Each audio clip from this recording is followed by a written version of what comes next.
I think I have some insight into why the 49ers haven't been spending their cap space.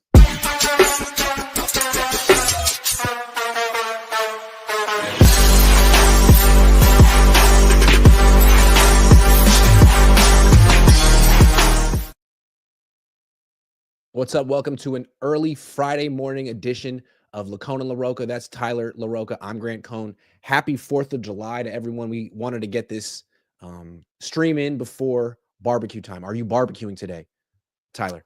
Yes, we have a barbecue and we're going to a little parade. They do 4th of July big out here in Texas. I'm not gonna lie, it That's goes cool. crazy. I'm just having Factor for no. Today's show is sponsored by Factor Meals. Tyler is a big Factor aficionado. Why don't you tell the people about some of your latest Factor experiences? Yeah, man, I'm telling you guys, you got to get on. I got this week. My favorite meal was the Puerto Rican style chicken. It's like a nice little zesty chicken, has a little spice on it, a little heat. Again, comes in about 600 to 700 calories, like 50 grams of That's healthy. protein. So you're hitting all your macros, you're hitting Macros are everything you big. need. And it's filling, man. It's so good. Telling you guys, you got to use code Cohn. Get some Factor meals because they're chef prepped meals. They would be more expensive for you to make them at home. It's more expensive than going out. It's the cheapest way to get chef ready meals And to get in shape like Mhm. me at the Yeah. Yeah. So look, get started at factormeals.com/cone50off. This is going to save you a lot of money, and use code cone50off to get 50% off plus free shipping on your first box. That's 50% off plus free shipping on your first box at factormeals.com/cone50off. All right. So look, we're talking money. I've been kind of perplexed all offseason about why the Niners aren't spending their cap space. I think I've maybe found some clues. So why don't we look at overthecap.com. I'm going to put it on the screen. Here we go. Okay. So this is for 2025. We see the Niners are just under 46 million in effective cap space, second most in the league, which is strange. I mean, the Patriots have a lot, but they're not contending. The Cardinals have a lot. They're not necessarily contending. The Cowboys, the Raiders. So what's up with the Niners and all this cap space? Well, look at 2026. Okay. Okay, here they are. Right in the middle at 8 million. It's not a lot. And then look at 2027. This one's bad. They're at the bottom. Yeah. So let's look at the Niners real quick and see like how this happened. So they have cap space this year. They've backloaded Brock Purdy's deal and Nick Bosa's and Trent Williams. But in 2026, Trent Williams, 38 million cap number. Nick Bosa, 42 million. Oh, that one's hurting. That one hurts. And then in 2027, Nick Bosa, 52 million. So that's sort of the reason why the Niners aren't spending more, because if they sign a guy, it seems like he has to be on a 1-year deal. Yeah. Because they don't really have the cap space in the future. So you could go out and get a guy on a 1-year deal, but let's say you give out a 1-year, $10 million contract. That's $10 million you can't use next year.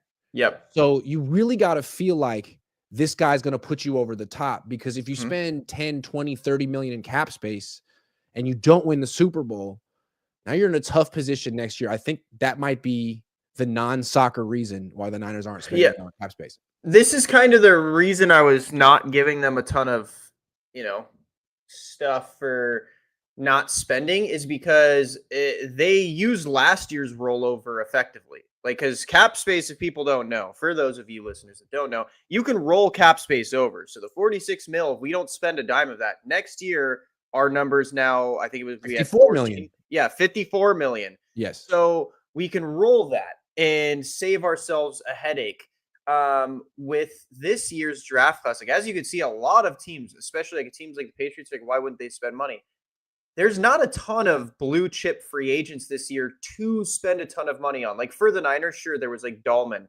But again, they have to think about, does he put us so much so over the top that we're willing to put ourselves in a New Orleans Saints problem?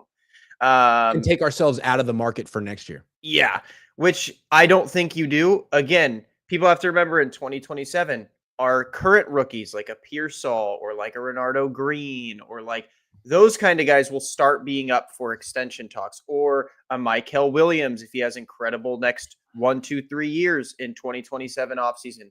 So they're kind of starting to think about, oh, this is why I think we're going to be mid-season players, is because you have to know first at this point. We have too little cap space to just willy-nilly sign people. We did that. We're now in trouble. So we have to go to midseason. Like, are we making a Super Bowl push? Yes or no? If no, we're not signing anyone in the midseason and we're rolling this over. If yes, we could talk about trading for some older dude on a 1-year deal or, trying something like that. But yeah, we're definitely approaching. I wouldn't say hell, because I would say what the Saints were in, where they're like negative cap for like 5 years in a row, is hell. But we're very tight monetarily. I would say we have to budget. Yeah, and I think a lot of it comes back to this Nick Bosa contract. I mean, let me look at Brandon Ayuk as well. And what would save them is factor meals, because when you're on a budget, nothing's better. No, Brandon Ayuk's going to really crush the Niners in 2027. Their caps, Christian McCaffrey backloaded everything to 2027. They're going to be in cap hell in 2027, and the way they can get out of it, they've done it before. You take a player like Bosa, look at him in 2026. His base salary is $22.6 million. You can convert that to a signing bonus, right? Yeah. And so instead of paying him $22 million divided by 17 and just like in game checks, weekly game checks, give it to him in a lump sum before the season starts, $22.6 million. They could do that. It relieves the cap. Yeah. Yeah. It's just that you have to have the cash. And the Niners, which I think that's why they did. I think that's why they sold, is because they know, even with Brock's contract, they're kind of like they front loaded it to give him a lot of cash. So I think that's why they sold a portion, was just to cover a lot of cash. They're going to need to restructure Nick Bosa starting next year. They can't have him on the cap next year at $42 million. That's 14.2%. Okay, here's a thought. What if Michael ends up being like ridiculously good, or say we win a Super Bowl this year and Michael looks good. Do you trade Nick Bosa in the offseason to get that number off? If you trade him, you still take on $10 million in dead cap space. Like, he's more expensive against the cap if you trade him. Isn't that crazy? That is crazy. He's more expensive against the cap if you trade him. So I don't know what they're going to do about this. They could trade him after June 1st, I suppose, or cut him after June, do something like that. But they're in a tough spot financially. They did this to themselves. They gave out a lot of extensions. I think their thought process probably with Nick is that they see him as like a guy that they're going to give 2 contracts to. So they'd like extend him and they'd restructure to where that cap number's stretched into his next contract to make it hit less hard. Like, that's at least my assumption. Trent Williams, 2026, cap number $38.8 million. That's 13.2% of the cap. Yeah, my guess is they're banking on him. If they cut him, they only save $4 million in cap space. So it's like, my guess is they're banking on him retiring. Yeah, I think they're banking on him retiring. That's my assumption, is they're like, oh, he'll probably retire. I think he's banking on them giving him another extension. I'm not giving Trent another dime. I think one of the worst contracts was Christian. I get why they did it, because you have to like reward someone, I guess. But yes, Christian's cap hit isn't fun either. I don't like that one. Oh, let's look at Christian's real quick before we move on, because the Niners have really. His like $20 million when he's like 32, 33 years old.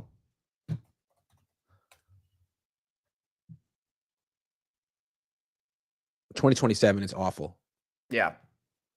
Man, 2027, the Niners are in trouble, but they have a couple years to figure it out. And I think, like we said, that's their target year, though. That's their year where they're going to say either, okay, we're going to still do this, or we're getting rid of everyone. Remember, everyone's contracts are like up then. Brock's contract has his biggest out. Kyle's contract's like up. John's contract's like up. So everyone's D-Day, including the org, is 2027. Oof. Maybe you're right. Maybe they'll sell it. Maybe they'll sell it 2027. Maybe that's why they're having all this stuff, so they can give someone else a clean slate. Wow, you just said so many things at once that made a lot of sense. So the Niners will probably have different owners in 2027, different owners, different head coach, different quarterback. Do you think we'll still be talking about the Niners at this point, or will this be just like a cooking channel? I don't know. Maybe.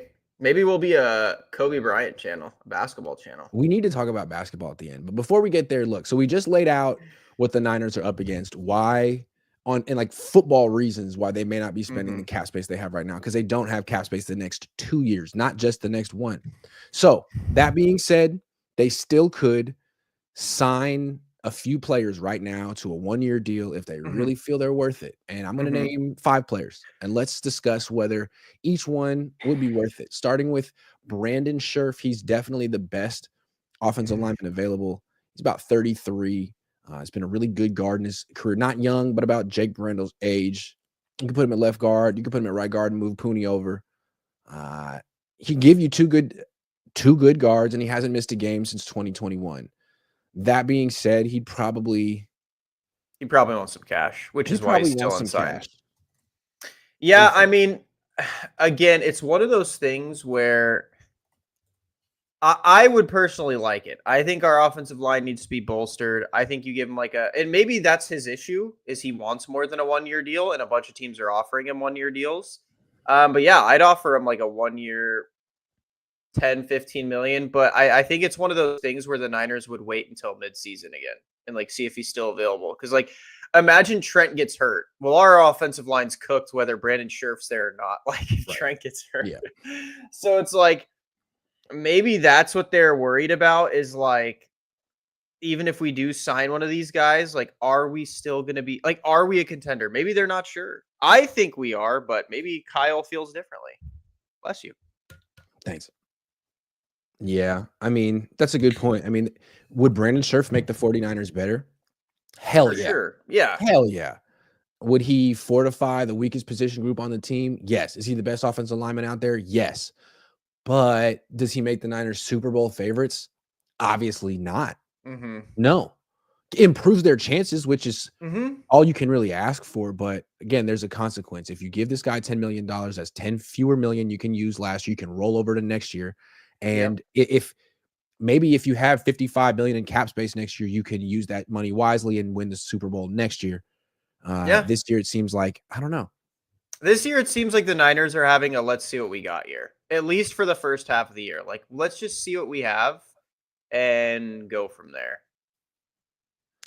Just poorly planned. It would have been so smart to do that last year. I completely agree. Because now they have like the easy schedule.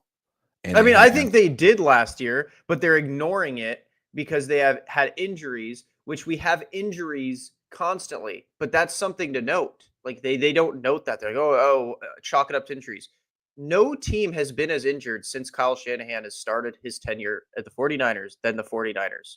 We have set NFL records multiple years with injuries. And they're like, just like, oh, that's just a coincidence. Like, no, it isn't. It's the same coach. It's the same program.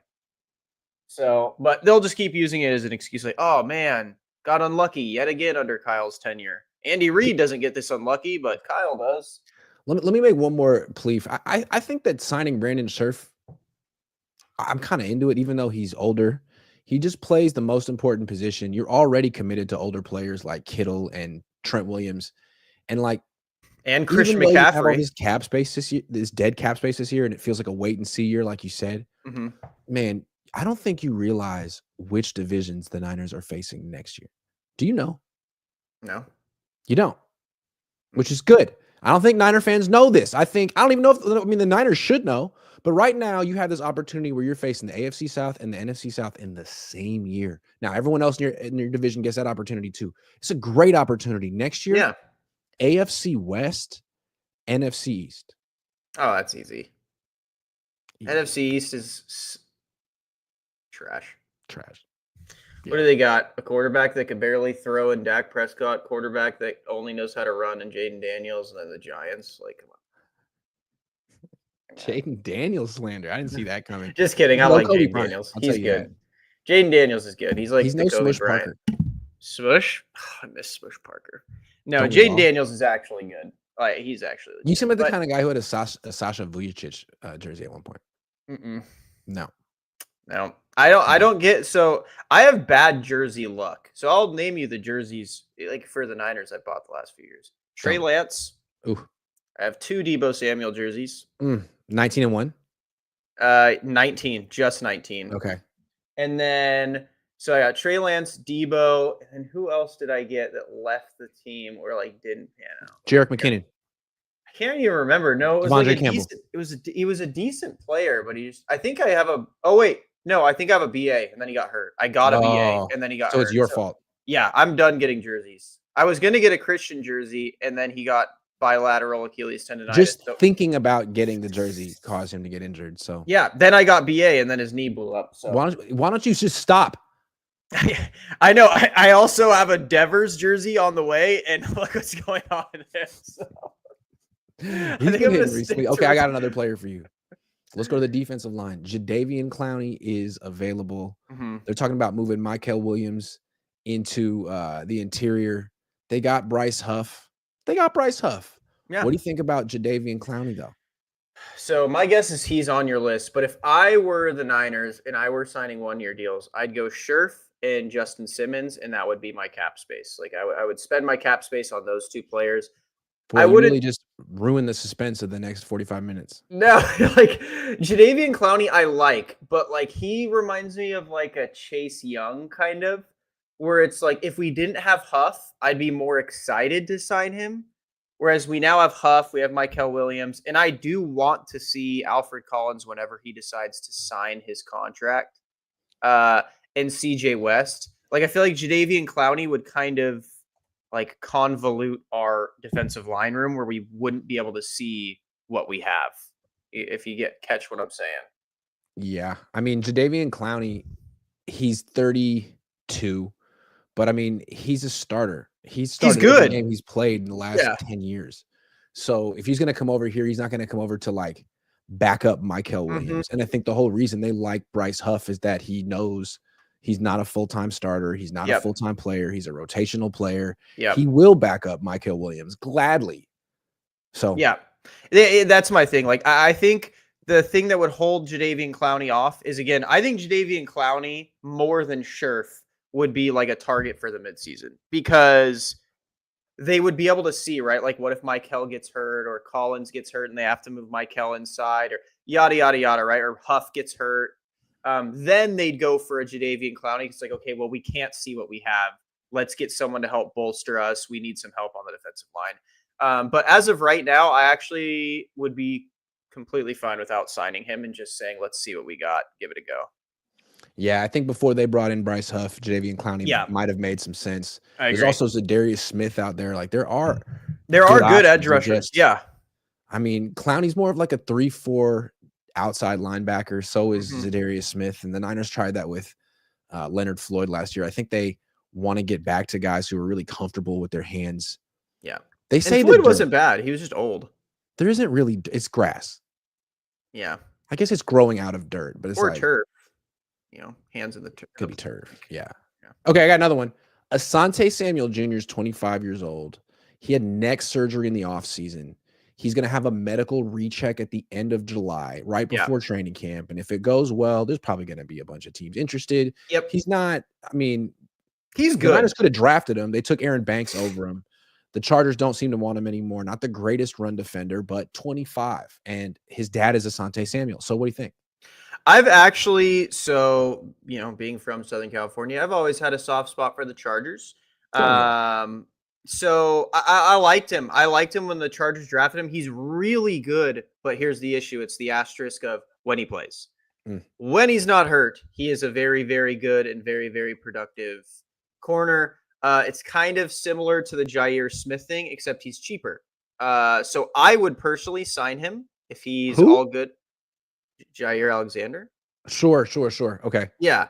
Like when he was available, everyone wanted him, but he's too expensive. So I like Asante Samuel Jr. because although he is similar boat, can't stay healthy, but he is good when he's healthy. He'll be a lot cheaper, in my opinion. It'll be kind of like a Verrett experiment. That's what I was going to say. So I like him. I mean, I think our quarterback room is good, but it's thin. So I think I think he'd fit perfectly too with how often he's injured, being more of a rotational corner behind Demo and Lenore.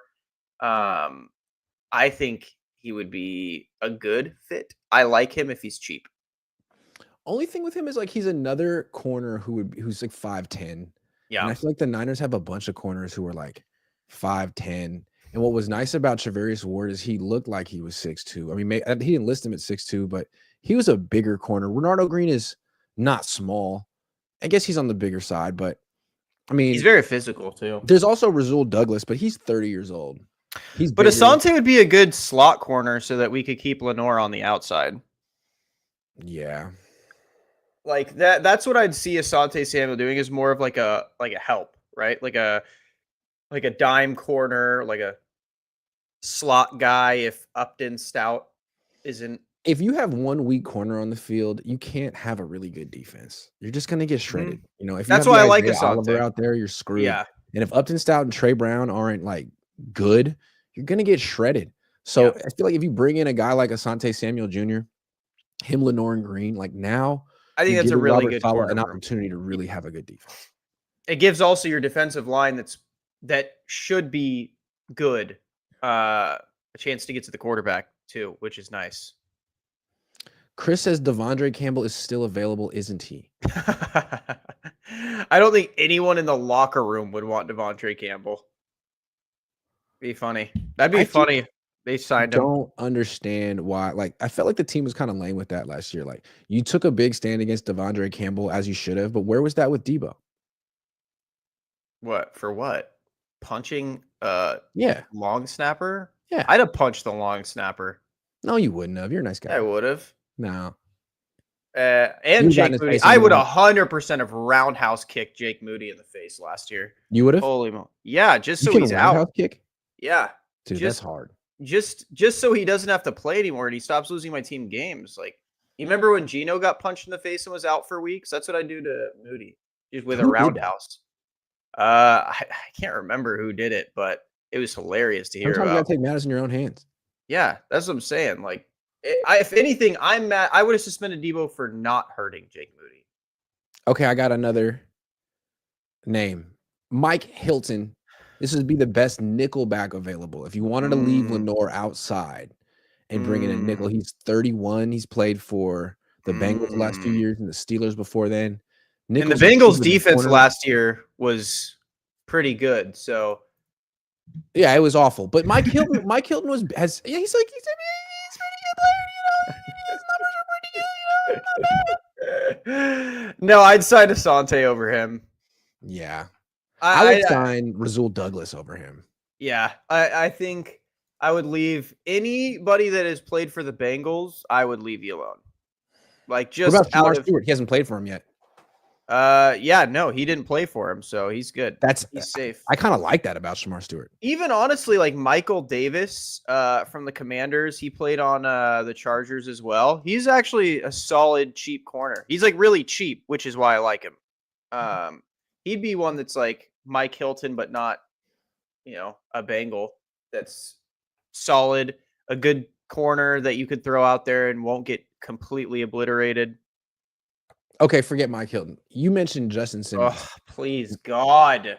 Justin Simmons is the sign. You think he's worth it? I think he is if you are the 49ers, how is he not on your roster yesterday? We need a safety. They have Jason Pinnock. I mean, they got Richie. You hear they signed Richie Grant? Okay, I swear Justin Simmons has to be getting blacklisted or have done something behind the scenes, because this is the second offseason in a row that this guy can't find a team, and I don't understand why. He is an all-pro safety. He is one of the best safeties in the league. I don't get it. Like, there has to be more to the story. I need your investigative journalism hold on. I think I can figure it out right now. So last year he signed with the Falcons. Yes, and he instantly made their pass defense insane. Hold on. So we signed on August 15th. Mm-hmm. So at this point in his career, maybe he's thinking, I don't really necessarily want to go to all of training camp. Maybe I want to look around and see like what starting jobs are available if people get hurt. Maybe there's something like that. So maybe teams are interested. He's taking his time and will make a decision midway through camp. I would agree with that, but he only signed a 1-year, $8 million deal for an all-pro safety. How? Well, he is 31 and he'll be 32 in November. I think in the NFL, a lot of times NFL teams are just turned off by DBs who are older than 29 or players who are older than 29, particularly DBs. So maybe, I mean, when was the last time he was an All-Pro? Probably a couple years ago. Like, dude, if I was the Niners, Marcus Williams, Justin Simmons, Jordan Whitehead, even Quandre Diggs, like, dude, sign one of these guys that's proven. Well, Justin Simmons an All-Pro, like, but with the others, Marcus Williams is also really, really good, but like, sign one of these guys that's at least a solid corner. I don't want Pinnock or Richie Grant. I want a safety that was like Tashawn Gibson was, where it's like, if I put him there, he's solid. He's good. Yeah. I don't have to worry about him. Yeah, I think that's underrated because the last 7-8 years, the Niners have had very solid safety play. I mean, Yeah. when Saleh first got here, he tried to put Adrian Colbert back there. That didn't work. The defense stunk. When the defense really stabilized is when Saleh figured out that his safeties were Jimmy Ward and Jaquaski Tart. And they were good. I mean, Jaquaski Tart's one play notwithstanding, like they were a solid group. They're better than what the Niners have now. Talanoa was solid. Gibson was solid. And that's my thing, right? Is like, especially with the corners we have now, right? Like Lenore and Renardo Green specifically, they really like playing press man. They can't with the safeties we have. They will get blown by and they're cooked. Like they're just, but if you have like solid safeties that know what they're doing, even if they don't sign Justin Simmons, just say they grab like a Quandre Diggs, someone who's like a C+, B- safety, someone that knows what they're doing. Okay, Renardo wants to play press man. All I got to do is watch his back. That's it. Like instead of Pinnock, who's like, well, I'm going to try and make a play because I'm just trying to prove that I am him, and then gets blown by. Like, dude, please, John Lynch, please spend some cash. Like, Just Simmons just signed an $8 million deal with the Falcons last year. He's not expensive. At most, what, 10? At most. I would pay $10 million for Justin Simmons this year, especially with Mustafa hurt, Jair Brown being horrible, and then our other two safeties being Pinnock and Richie Grant. Like, do you think they'll do it? No. I don't. Again, going back to the beginning of the show, like they don't have cap space for the next couple of years. I don't think they're going to sacrifice it for someone who's a one and done player and who won't necessarily push them over the top, which is too bad because there's going to be. I think Justin Simmons would. I genuinely think Justin Simmons would would automatically make their defense significantly better. Especially when Mustafa would be would be an absurd safety duo. Yes, Jair Brown. Sorry, you can get a fresh start somewhere else. Richie Grant, Jason Pinnock, you look like terrific backups. Yes, exactly. Like, dude, and even if you don't want to spend, sure, say we don't want to spend Justin Simmons, Marcus Williams money, you could still bargain bin shop with Jordan Whitehead or Quandre Diggs and find, sure, Quandre Diggs is older, but you want a bargain bin, right? He's probably like $3 to $5 million. Same with Jordan Whitehead. There's a cheap safety, both solid. Like, please, God. Please don't let us actually go into season. You don't have to talk to God. It's just Jed, Denise, and John York. Or I need Saleh to go in there and be like, yo, you've given me so much, guys. I need more. Give me Justin Simmons. Okay, let's do some prize picks before we get to the next part of the show. Hold on. Let me present the prize picks because this is a very important time in prize picks. You know why? Hot dog eating contest. Let's get into it right now. It starts in 11 minutes. We got to get this action. All Joey Chestnut horns. The reigning goat of glizzy guzzling. Okay. They're giving us the free play here with the 0.5. He would have to choke on the hot dog. I still think he'd get it down. I still think he'd get it down. I think that's a free play. I like honestly, that 69.25 more. Joey's got 72. I don't want the free play, man. I want to really like. Wow, that's crazy. You know what I'm saying? Like 69.25 for Joey. Do you really think he could do that? He's done 72. So if he gets 69.5, we win. Yeah. Last year got 72. Even if he gets 69 and a third. No, last year he couldn't compete for whatever reason. So he's got a chip on his shoulder. Yeah, he did his own hot dog eating contest last year. How many did he guzzle? I don't even remember. What was his glizzy guzzle number? Let's see. Where did it go? Oh my god. Okay, there it is. After, oh yeah, it was a sponsorship disagreement because he was sponsored by Beyond. Mate, Right. I can't find it.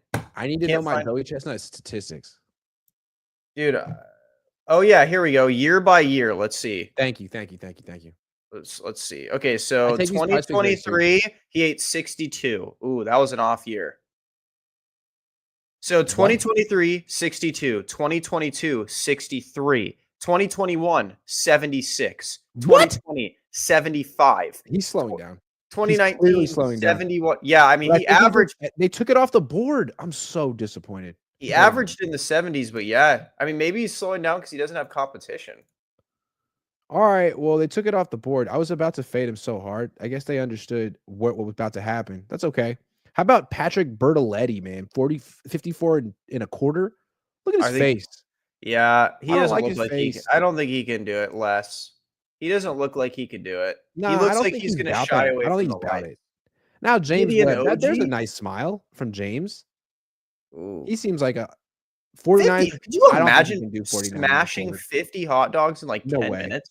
Not with a smile like that. You need to have like a. Do you remember who was the guy before Joey Chestnut? Do you remember? Kobayashi. Yo, Kobayashi, dude, he was good, but he used to like top out at 50, if I remember correctly. Yeah, no one's got Joey Chestnut's glizzy guzzling skills. No, dude, he's mastered those over years. Yeah. Yeah. He took guzzling courses. Gideon OG. I think Gideon is a 31? rising star in the Are you sport. kidding? That's I've been watching him disrespectful. practice glizzy guzzling. That's disrespectful. What about Adrian Morgan, 29 and a half? He looks like he's taking this way too seriously. He seems like he's going to eat like 4. Okay, yeah, I think you're gonna lose. Joey Chestnut. Okay, there we go. Okay, so I'm taking the less on Joey Chestnut. I just don't believe in him anymore. I feel like he's washed. I feel like he's like Kobe in 2010. Okay, this is just insane. Okay. Insane. Well, this is exciting. We're gonna flex it. We're gonna submit it. These are the hot dog picks of the day. Download Prize Picks yourself. Use promo code Cohn COHN. Play $5, win $50 instantly. All right. When's the Grant Cohn hot dog eating contest? Yeah, then we're gonna rename it the Glizzy Guzzling Contest. All day, every day. Kim says, but aren't most vets who already made their money about titles? Maybe most of these veterans don't believe SF can win the big one. I think that is one of the biggest myths. I think that is not true. Yeah, I agree. I think there are very few athletes. Bro, Justin Simmons just went to the Falcons for $8 million. Yeah. It has nothing to do with who he believes in or who he's not. There is something going on that teams don't want him on their team. And like, look at what LeBron James just did. I mean, if he wanted to win another championship, he wouldn't have opted into his contract. Yeah. He just got the last big bag payday he's going to get. And he went for that over a chance at winning a 5th ring. He's not winning a 5th ring with this when contract. You're talking generational wealth, look at Brock Purdy. When you're talking, I can get generational wealth. Even if you already have it. Yeah. I'm just saying. Just taking it. Michael Jordan wasn't taking discounts at the end of his career with the Bulls. Kobe. Like, don't get me wrong. How much money? Kobe got every dollar he could get from the Lakers at the end. Am I wrong? I believe so, yes. Like $40 million a year, and that team stunk. And it wasn't like, oh, I'll give back a little bit more so we can win. No, the only guy who ever did that was Tom Brady, and his wife was legitimately making more money than him. Yeah. Like, he isn't even the breadwinner in the house. He was just playing, like he was like a trophy husband. Like out of the country. Patrick Mahomes takes pay cuts and restructures, but he's still making a ton of cash. Like, I think that's the biggest myth is I do think these players want to win Super Bowls for sure, but they're not going to be like, hey, I'll take $5 million, even though I'm better than every single one of these guys. Yeah. So that we could sign worse players for more I'll money. sacrifice my bank account so that everyone else can profit and win. Like, that doesn't happen. And yeah, literally Tom Brady's the only single person, and none of these guys are married to models that are worth hundreds of millions. Yeah, and they got divorced. Yeah. So he's probably getting alimony. Yeah. He probably played the long game on that one. Yep. Yeah. So he's a victim in that one. No, I think that's a myth. I don't think players do that anymore. Yeah. My heart goes out to Tom Brady. I hope he lands on his feet. You know what I mean? He was talking to Sydney Sweeney, apparently. So I'm kind of jealous. Well, she's probably just in it for the alimony too. She tries to, she probably can see. I bought her bathwater soap, so. Yeah. Mhm. Sidney Sweeney and Tom Brady. Boy, that would be something. Okay, I have a basketball question for you. You're a big basketball guy. The Warriors have a situation. I mean, you're not a Warrior guy, but you're a basketball guy, and I know that you know what's going on. So Mhm. they got this team. It's pretty old. They have this one asset that no one wants. Yeah, Jonathan they really Kuminga. like him. Warriors don't seem to want him either. He clearly doesn't work with Steph Curry. Steph didn't come out and say it, but I don't think Steph wants to play with him. And I don't think Kuminga wants to play here. I think both sides want to move on, but it's like, I don't know. Like, should they give it It's one more shot? so this is weird to me, right? Because he popped off in the postseason. Remember, he was like They kind of needed going someone to nuts. score, and it wasn't Butler. It was Kuminga after Yeah, Steph went down. but like, here's my thing: like they've already committed to this old superstar. Like, I mean, Jimmy Butler's not a superstar. They've already committed to this old player thing. So in my opinion, like, yeah, are you building for the future? Or are you building for right now with Steph? If not, trade Steph and let him go somewhere that's trying to win. If so, then get rid of Kaminga to get him someone. Like, get a Bradley Beal, like if the Suns buy him out or whatever. Like, try and go get someone for Steph so he has some help. It's my same issue with the Lakers. Like, are we building for Luca or are we building for LeBron to try and win a title? If not, like, Yeah. just get rid of LeBron. Send him to the Warriors. They like the old guys. Is it fair to say that no one really wants LeBron with that $50 million contract? I don't think anyone wants LeBron. Just like I don't think people like it's a. So it happened to Kobe. It happened to Jordan. It's happening to Braun. It's going to happen to Curry too within the next couple of years. People aren't gravitating towards you anymore because you're not that guy anymore. Like, sure, is Steph Curry still great? Yeah, but why would I go to a 37-year-old's team when I could go to like Milwaukee with Giannis? Or even OKC? Like, the only reason Lakers are a destination now isn't LeBron, it's Luca. Like, I could go to the Lakers, play with Luca, go to OKC, play with that young squad, go to the Rockets now. They only have KD, who's the only older guy. You have other options. I think LeBron and Steph aren't destinations anymore. That's why they could only get Jimmy Butler and Buddy Hield. They're And here's just why I not. think that like the Warriors may hold on to Kuminga, because like building around Steph works when Steph is healthy. But at 37, I think we just saw in the playoffs, it's such a grueling grind. Even for people like Tatum went down. You're Tyrese playing, Halliburton went down. yeah, like you're playing playoff basketball, intense defense Mhm. every other day for like 2 months. You Yeah. got to be in your prime to make it through that unscathed. And like, I don't know that Steph Curry can do that anymore. I don't know that LeBron can do that anymore, or Kevin Durant, but a young guy like Kuminga theoretically can. Even Jimmy Butler couldn't do it. Yeah.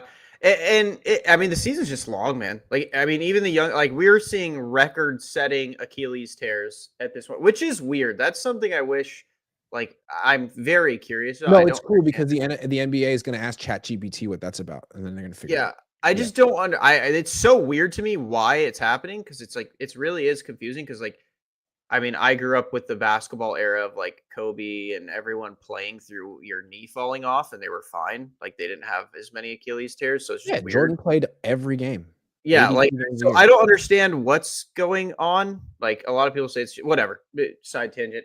But yeah, I think if you're playing with a Curry, like even Kawhi or LeBron, I mean, they're going to have to load manage, which is why a lot of these young players probably just don't see them as high priority targets. Like, if I was a young superstar, why would I go to the Warriors, man? They're old. I'm better than them. Even if I'm not better than Curry right this second, I will be next year when he's 50. Same with the Lakers. The only reason you would is Luca. Like, that Lakers saving grace was Luca. Like, I just don't see who wants Kuminga at this point. Like, the Warriors probably want him just purely out of sunk cost. You took him high in the draft. You spent all this money and time trying to I think develop him. Kuminga's good. I'd take him on the Lakers. Would you? Yeah. To do Why not? what? To be someone to pass to. The thing about Kuminga is, like, if you pass to him at the 3-point line, he's probably not going to hit the three, and so he's just probably going to dribble into the paint. Like, do you need him to do that? Why He not? doesn't play a role. He wants to go to a team where he can be like a first or Like a second Kyle option. Kuzma. And yeah, he's like Kyle Kuzma, man. Like, is that what Kuzma? That's what Kuzma wanted 10 years Yeah. ago, right? And it's like, dude, what team needs you as a first or second option? Like maybe a G League team.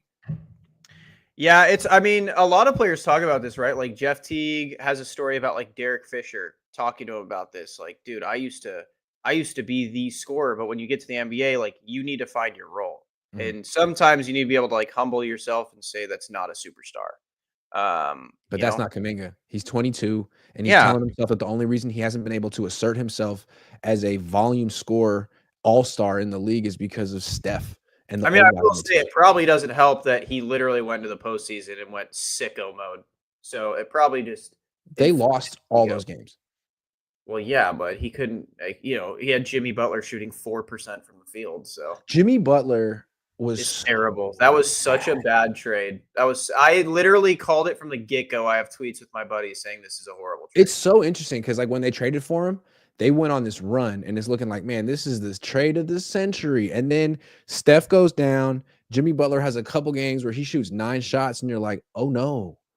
Yeah, Oh he's no, they're paying him 60 million a year. Oh, this is awful. This is terrible. like playoff Jimmy was a thing for a year or two, but it was super overrated. People forget he's been in the playoffs before and he wasn't anything crazy. Like I the honeymoon phase, recency bias in sports is like crazy because of social media. Like recency bias is like one of the most intense things I've ever seen. Someone has a good game, they're a superstar. The next game they have a bad one, it's like cut them. So like there's no disparity on it. And Jimmy Butler is one of those people who are like, oh my God, we got Jimmy Butler. Remember the bubble run 4 years ago? It's like, but that's not him anymore. He's been Yeah. bad. That's why the Heat are like, yeah, okay, we'll chalk the season and just get rid of him because he's just Let me not ask you a here. question. Let's say the improbable happens and Giannis decides that he wants to play with Steph and he wants to go to the Warriors because he loves Google Yeah. and Facebook Okay. and the Bay. So he wants All to right. spend the rest of his career here. And the Warriors have to send back some players to make it work. Should they trade Draymond or should they trade Jimmy? If one of those two has to go in the trade. My assumption is you'd probably have to trade like Jimmy. I would I think I'd assume. rather trade Jimmy at this point. Like I'm still absolutely disgusted in the way he played after Steph went down. Like You know my that thing Draymond is took more shots than him in those games than Jimmy did? I just don't think you'd be able to lose. I don't think you'd be able to get away with a trade for Draymond. Why would the Bucks take Draymond in that trade? Yeah, Draymond doesn't really make sense for a team that doesn't have Steph Curry. Like, and here's my thing with Draymond, right? Like, he is very underrated. He is one of those. It's the same thing that happened with the Grizzlies, right? Like, everyone's like, "What happened?" They lost their like juice guy. Like, that's what Draymond They has lost always Kyle been. Juszczyk. No, they lost. What's his name? The defensive Lance Stevenson wannabe. What's his name? He's on the Rockets now. I'm blanking on his name all of a sudden, and I just had it. He was like, shoot. Oh, Dylan Brooks. Yes, that's who Draymond is. But you need that guy, like the hard defender that's going to bring the energy. That's going to like when Draymond was suspended in the finals and they lost to the Cavs. It was because they lost their juice. Like he is their energy. He is the guy you rally around. Like no matter what. Like he's like, no, we got this. We're down 40. It's fine. Steph, we already know you're the best in the world. Let's get it. And like he's the guy that like is the spark. He always creates the spark.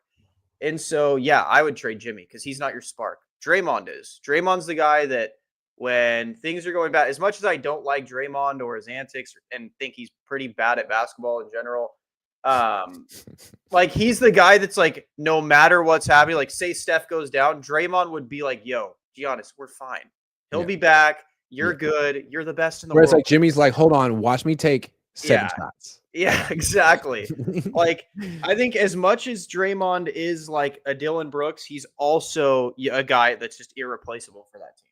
It's just hard to get rid of that. Comparing him to Dylan Brooks is such a troll move from a Lakers fan. I love it. Okay, so It's now we gotta yeah. put you on the stand. So Kobe Bryant has been like sort of Why like are you going after topic Kobe so recently. much? I don't know. People want to talk about Kobe. I feel like Yeah, Dwayne Wade everyone sort of brought it up. that was like meat writing while he was alive is all of a sudden like, oh well, I actually always thought Well, because it's been 5 years since he passed away. yeah, And I think that's people were why. like almost like rewrote history out of courtesy to his family and him and like the memory of his life because the way he died was tragic. But That doesn't mean we didn't live through it. So here's the thing. To me, he has become both the most overrated and underrated player. There's no consensus on where Kobe ranks. There So as a is. Kobe fan, could you explain to me or to everyone, like what it is about Kobe that speaks to you? Bro, Kobe. So again, Michael Jordan, Shaq said this perfectly. If Michael Jordan is perfection, who is the closest to perfection? It's Kobe. Kobe. Everyone compares Kobe to Mike. Kobe to Mike. Everyone says, no matter who you talk to, oh, who is the closest to ever get to Jordan? It's Kobe. Kobe is what you would see in a Michael Jordan. So if you don't think Michael Jordan's great, then yeah, you can say Kobe's not great. Those are the only people I'd listen to on Kobe not being great because Kobe was Michael reincarnated. He was Michael reincarnated. Yes. See, dude, Laker fan. Yes. I can't get. Dude, I went to college in LA, man. This is how you guys talk about Kobe. Like It's Jesus the Christ. truth. He came down from basketball heaven. Brother. He died for our sins as basketball fans. And Kobe now he's back up with, although dude, Michael Jordan's Kobe is, in my opinion, Kobe's the greatest player of all time. He Of just all time. is. Of all time. He's better than Michael. He's better than Michael. I'm so glad you said that because you weren't going to say it, but then I got you to say it. Don't get me started on LeBron. I'm sorry. Why is he better than Michael? Can we stick there? I like that. Yeah. Why is he better than Michael? Okay, let's see. So the only times Kobe had a consistent supporting cast, he three-peated and then won back-to-backs with him. And that was with an aging supporting cast that he won back-to-backs with. Michael Jordan had like Scottie Pippen, Dennis Rodman, like he had all these players around him that just stayed consistent the whole time for years. And then he went 6-0. Michael couldn't do anything without his supporting cast. He couldn't do anything without a different roster. Kobe not only won championships without his Shaquille O'Neal roster, he back-to-backed without his Shaquille O'Neal roster.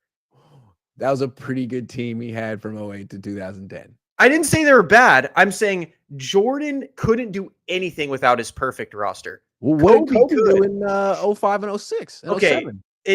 This is where the Don't Kobe you compare those teams. Don't you compare those teams. He had Smush Parker. Parker was underrated. He had the Jamarcus Russell equivalent in Kwame Brown. Kwame Brown was the number one pick?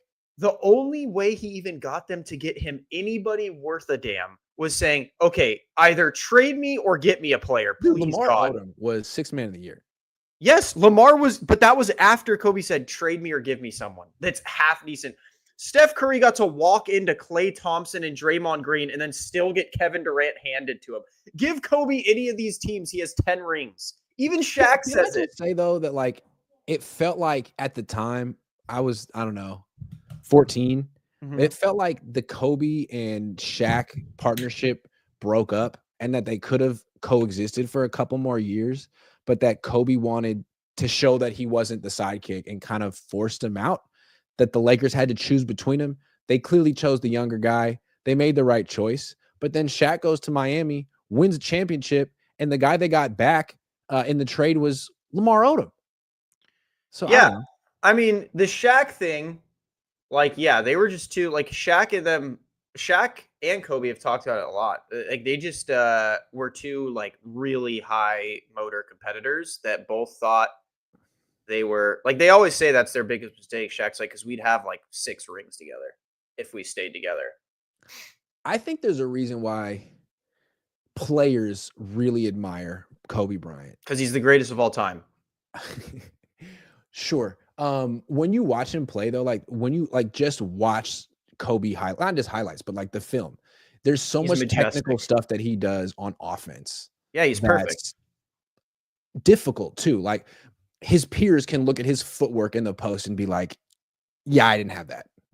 You're like, yeah, he's a 6'6" 2 guard who can like go down in the low post like Hakeem Olajuwon and do a lot of that stuff. Like I couldn't do that. I think there's a lot of like peer-to-peer reverence just in terms of the skill set, particularly on offense. I feel like his defensive prowess is a little exaggerated. Like I always remember Ron Artest or Trevor Ariza sort of taking the number 1 defensive assignment so that Kobe could shoot 70 shots on offense if he wanted to. Like my thing with Kobe that I always respect, and I respect this in any like great player, like even Steph, I think that he has this, he started gaining this mentality that I loved after Kevin Durant left. It's that killer instinct where no matter how bad you're playing, right? Steph and Kobe could be 0 for 50, but if it's in the final 2 minutes of the game, they're like, you're still giving me the ball. Like, I'm still going to make this shot. Most of the time, they will still make the shot.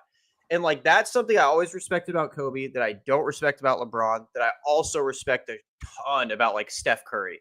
No matter how bad they're playing, Closing. you're still scared out of your mind if they have the ball with a minute left. And I think that's a thing that Kobe enthusiasts really appreciate about him. And I can't knock it, like closing the game. And I think that's a big difference between him and LeBron. Like, you could talk about LeBron's efficiency, but what about last 2 minutes? Yeah, he's made some big shots, but like, we've watched their entire careers, and there's a difference between Kobe and Jordan and Curry in the last 2 minutes and LeBron. LeBron is content to defer if it's the right play, whereas those guys will put up bad shots if they have to. And I think one thing that's, even I'm not a Kobe guy. I feel like most people who didn't grow up Laker fans or grew up in Northern California kind of don't like Kobe.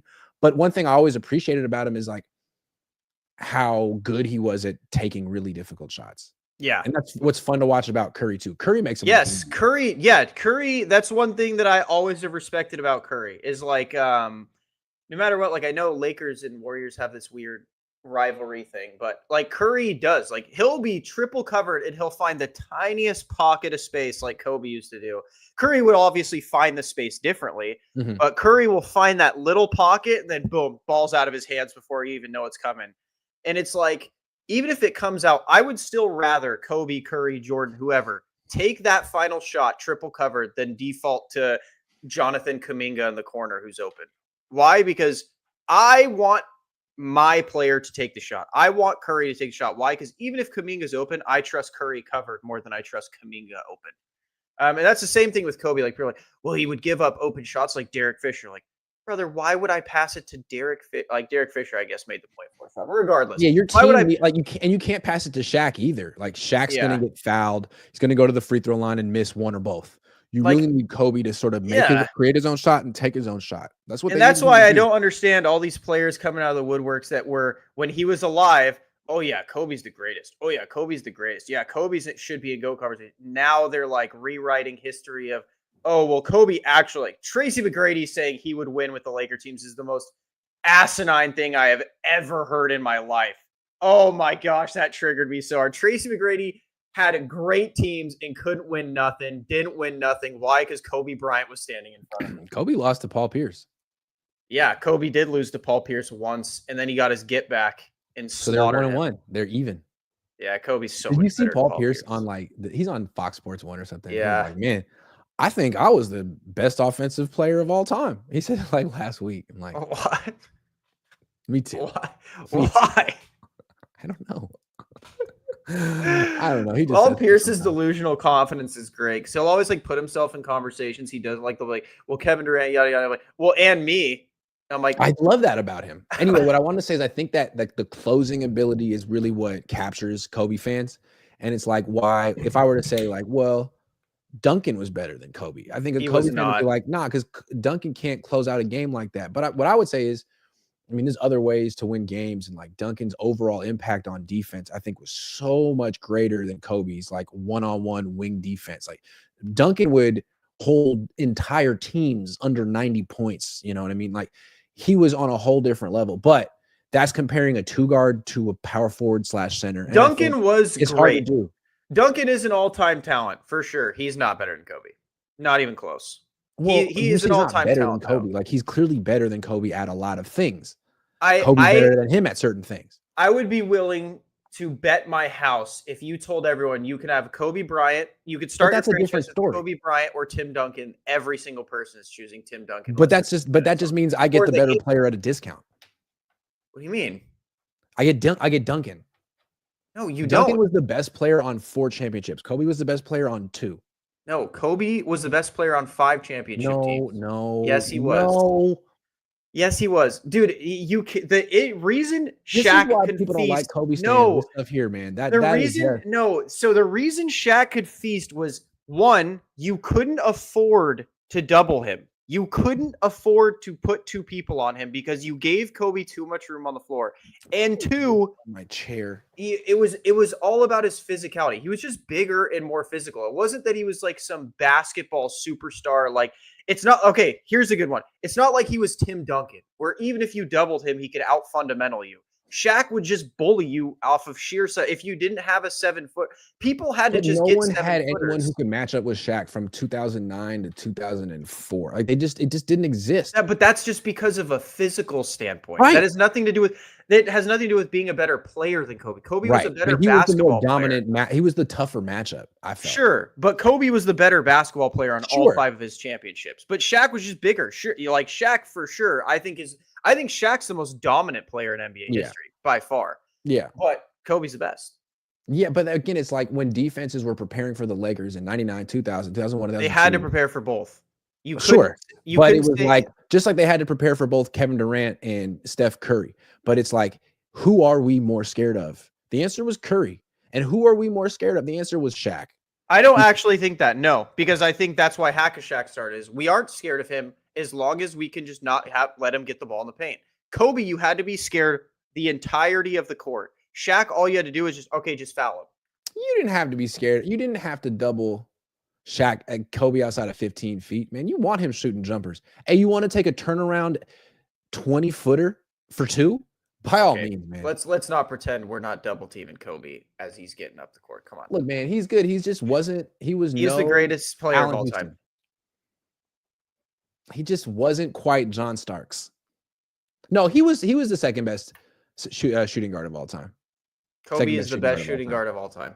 He's the best player of all time. He's the best shooting guard of all time. He's the best. Dude, Kobe fans, I love you guys. God bless you. Do you have It's Kobe? the Do truth. you have the Kobe shoes? I actually did. I have the low tops. I love. Of course you do. I love the Kobe shoes. Of course you do. Half the NBA plays in Kobe shoes. They're His the best. original shoes were so ugly, dude.